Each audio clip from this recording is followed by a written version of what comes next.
I want to play this video that some of you may have seen before, and it's called A Grateful Day, and it's going to be about 4 or 5 minutes long.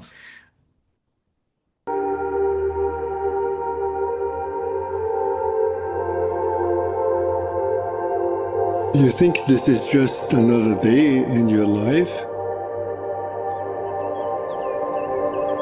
It's not just another day.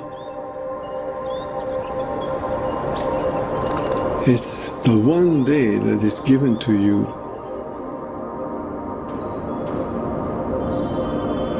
today.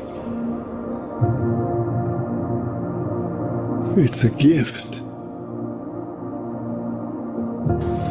It's the only gift that you have right now.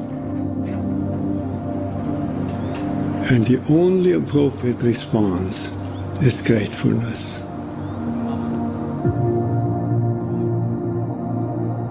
If you learn to respond as if it were the first day in your life and the very last day, then you will have spent this day very well. Begin by opening your eyes and be surprised that you have eyes you can open.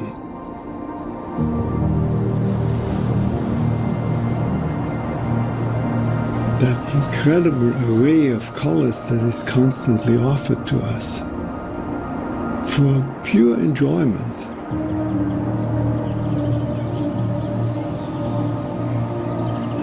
Look at the sky.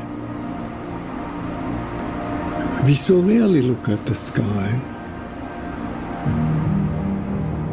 We so rarely note how different it is from moment to moment with clouds coming and going. Open your eyes, look at that.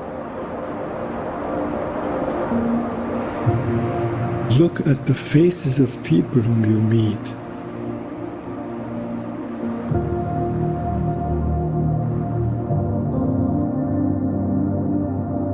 Each one has an incredible story behind their face. Not only their own story, but the story of their ancestors. All that life from generations and from so many places all over the world flows together and meets you here like a life-giving water if you only open your heart and drink.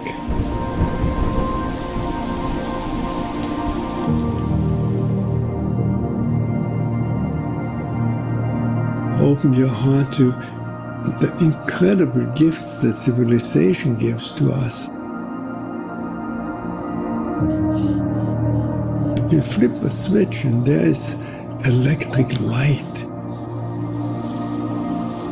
Turn a faucet and there is warm water and cold water and drinkable water. A gift that millions and millions in the world will never experience. And so I wish you that you will open your heart to all these blessings and let them flow through you. That everyone whom you will meet on this day will be blessed by you, just by your presence.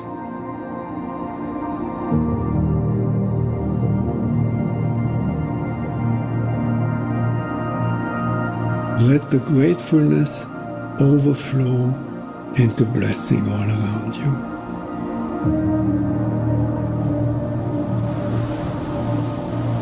And then it will really be a good day.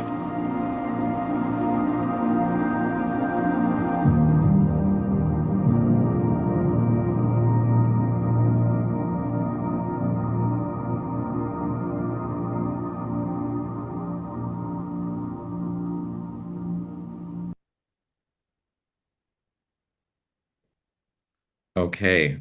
Wasn't that beautiful?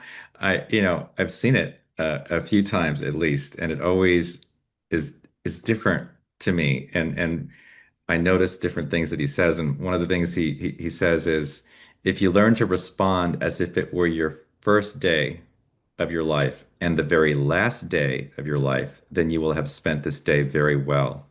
So this is what I think is this kind of time-stopping moment. And he also says, you think this is just another day in your life. It's not just another day. It's the one day that is given to you today. And I had to kind of take that apart. What does that mean? Well, it not only means that we're not guaranteed other days, but if you have read the book by Eckhart Tolle, um, The Power of Now, you're always just in today. You, the past is a memory and the future is imagination. You're always just given today. And so this is this time stopping thing. This is David Steindl Rast. And I'm going to put the uh, name in the chat. It wants to autocorrect, of course.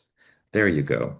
And his organization is called gratefulness.org. But if you look at his videos and just sort by the view count, that one's got 9 million views. There are others. There are so many of his. Definitely worth a look. And I noticed that he's kind of reminding us of the miracle over and over again. He's reminding us of the miracle. And how can we forget the miracle? And this is why I think that we need a gratitude practice as a part of our spiritual practice.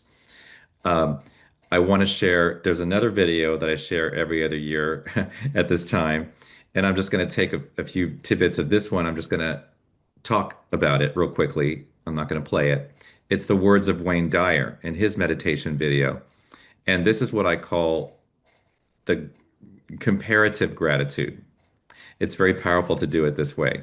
So he says, if you have food in the fridge and clothes on your back, a roof over your head, and a place to sleep, you are richer than 75% of the world.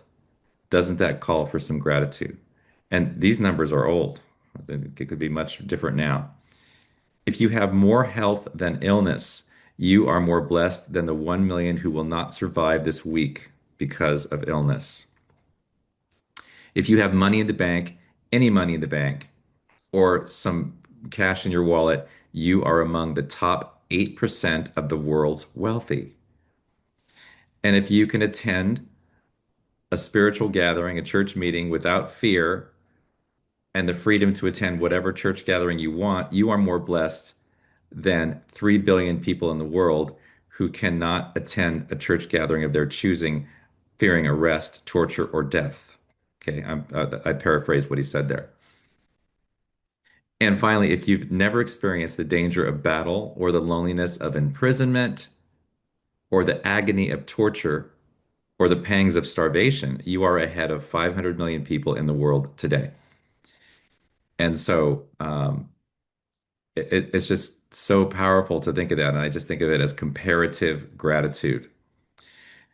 So someone once told me, we live in Disneyland. No, many people in this room maybe not experiencing or feeling that right now, but I would say probably the majority of us here, most of our lives could say, hey, comparatively speaking, we live in Disneyland compared to the rest of the world. When I was sick the other week, in fact, right now, if I wanted to just lean over and grab a piece of Kleenex, okay, and blow my nose, okay, I was thinking about this. I was thinking about this last week and thinking how many people. I was thinking of the people in Gaza, but the people in Sudan, Ukraine, I mean, Mozambique, Nigeria. I mean, the list can go on and on. People in the United States in certain areas that people over there that are homeless, they would love to have a piece of Kleenex. They would love to. And yet I might go, I don't want to blow my nose. I'm just going to throw this on the floor. I mean, we think of the very, very dismissively about this little piece of Kleenex, but I was thinking how how valuable this thing would be to someone who has never. seen a piece of Kleenex. And there are many now who don't have it. Okay. That's comparative gratitude. There are so many things that we could view this way, in our lives this way. Uh, I noticed that gratitude, every new thought prayer has a gratitude step in it because it's transformative. There's a in Unity they call it chemicalization, right? And the changes that happen spiritually in our consciousness because of gratitude and other emotions can affect the neurotransmitter soup in our bodies. It affect the chemicals flowing through our bloodstream, affect what the glands are outputting, affect whether we've got cortisol flowing or how much serotonin we have flowing. It's constantly reacting to this up here, the consciousness and the vibration and the thoughts. It's all one. So we can change ourselves physically. Michael Beckwith called it the alchemy of gratitude, meaning that gratitude can physically change your body. One more note that I want to make sure that didn't go away about gratitude is Meister Eckhart, mystic from, I think it was the 13th century, maybe wrong there, but said that if the only prayer that you ever say in your entire life is thank you, it will have been enough. Wayne Dyer used to quote that a lot. And so gratitude is powerful. And talking about gratitude changing the body, I just did a little research and found that so the gratitude and the body, Dr. Robert Emmons in his clinical studies determined that people who practice gratitude sleep better, exercise more, and have fewer physical symptoms overall. A cardiologist, Dr. Paul Mills, excuse me, at UC San Diego said gratitude is strongly correlated with heart health. So this is pretty amazing. And gratitude and the brain, Dr. Daniel Amen, psychiatrist, said that gratitude activates the brain's reward system, flooding it with dopamine, providing elevated mood as effectively as antidepressants in many cases. So this is real stuff. But the problem is we can talk about gratitude every day, but we forget about it. We don't want to forget about it. Nobody here wants to forget about gratitude. But it's part of being fully human and being fully spiritual is we forget about the spiritual part. We forget about these miracles and we forget about gratitude. And I mentioned before that have you ever wanted something in your life really badly that you got?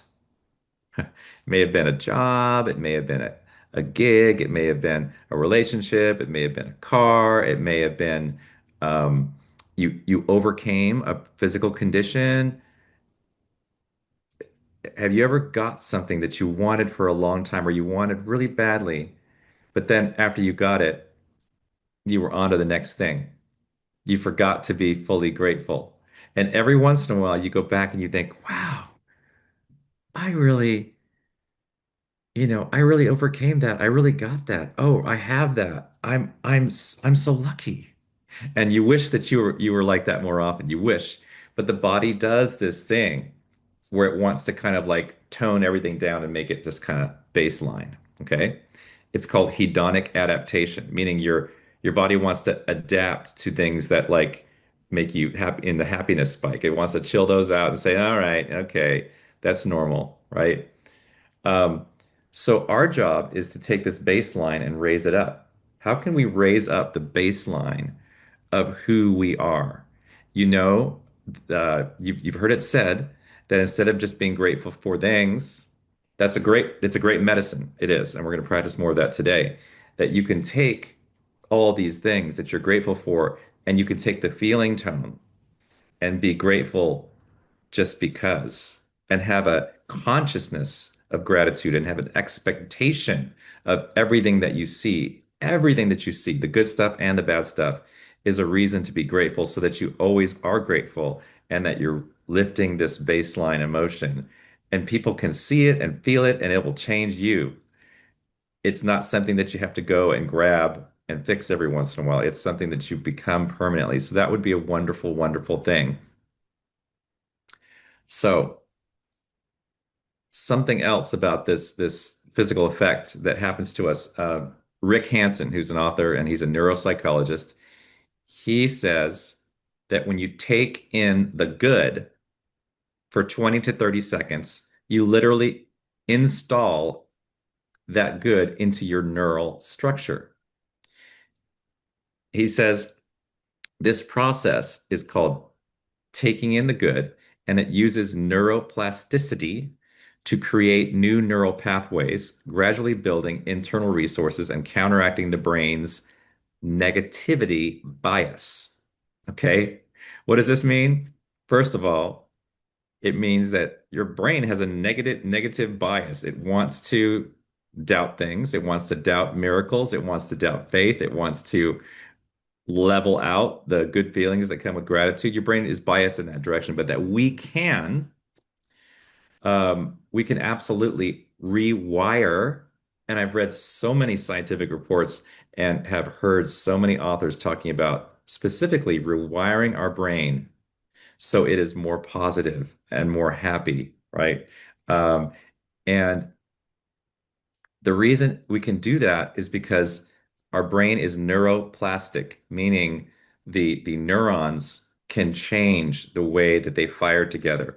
And it's said that neurons that fire together wire together, meaning if you practice gratitude and positive emotions, you practice love, you practice a complaint-free world, you practice gratitude, you practice forgiveness. This sounds like a list of all the talks. Um, and you practice these things, and your brain will begin to wire your synaptic connections. These neural pathways will begin to favor, almost like when you go along a trail, you can see like, oh, here's where people have walked before.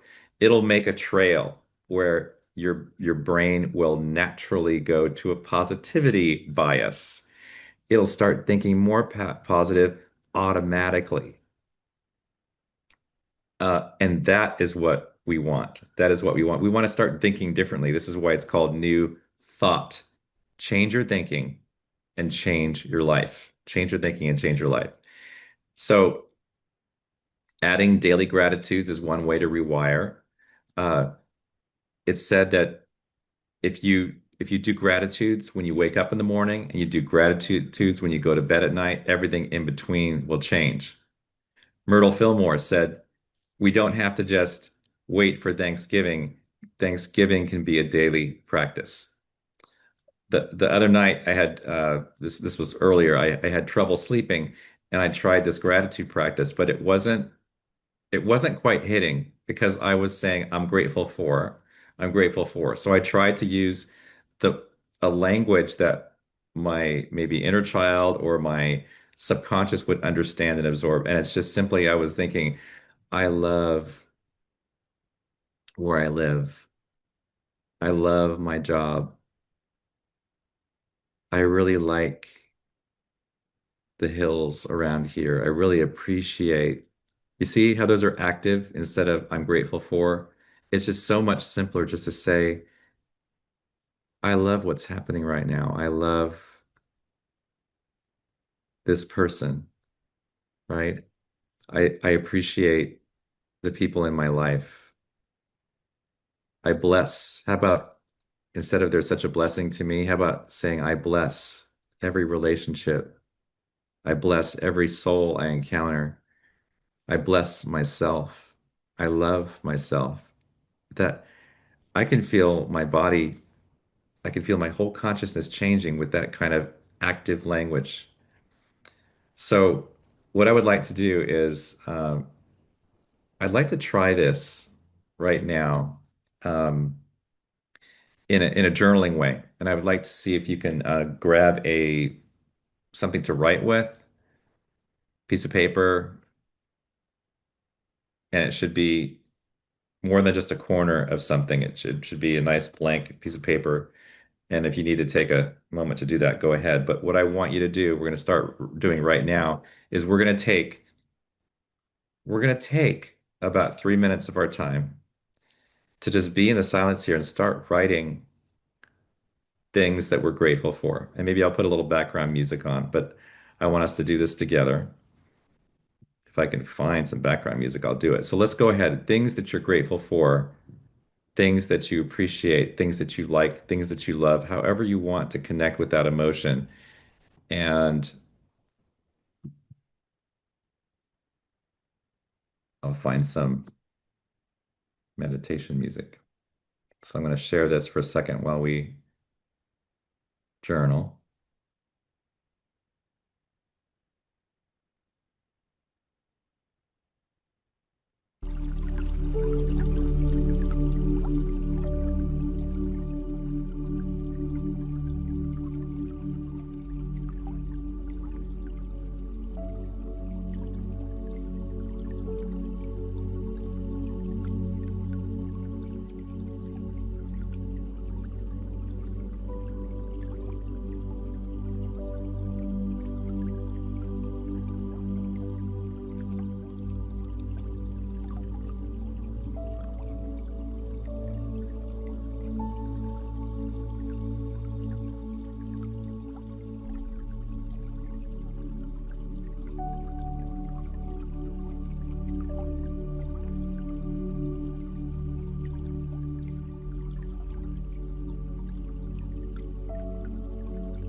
It'll take about another minute and a half.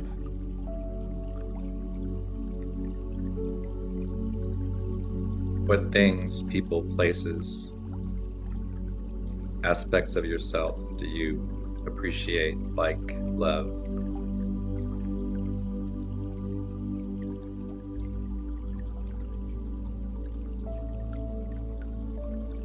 What are you grateful for?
think about 30 more seconds to just maybe just bullet out a few things you might come back to if you want later.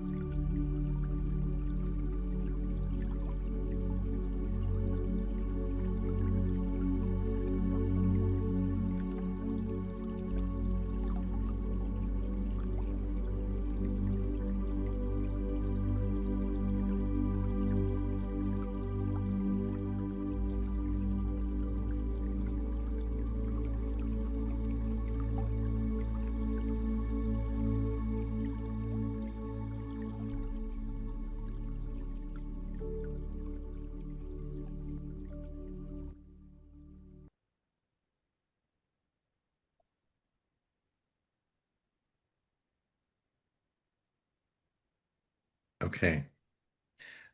So if something you can share your thoughts about that during the chat at the end of service shortly here. Um, and I want to say that the most powerful thing I've ever heard on gratitude was first said to me by David Alt when he said that he was grateful for it all, even the tragedies. And I saw another author, Byron Katie, referred to that, and she said, gratitude is what happens when you realize that everything is here to serve your awakening. So it potentially means that everything is here as a gift, and it's something to be grateful for, even the good and the bad. And so I jotted down these two sentences last night, and I'll end my talk this way. I invite these gratitudes to enter my consciousness and rewire my brain. I promise to see through new eyes and not to forget. And on top of that, I would say I promise to do something related to gratitude every day, whether it's journaling or just when you go to bed at night or when you wake up in the morning. I know a lot of you have gratitude practices, some quite dedicated to it, others none at all. So this is an invitation to do that. I am complete, and I'm going to spotlight Margot for this next song, which I love. It's usually an opening song, but I think it just is really nice right here.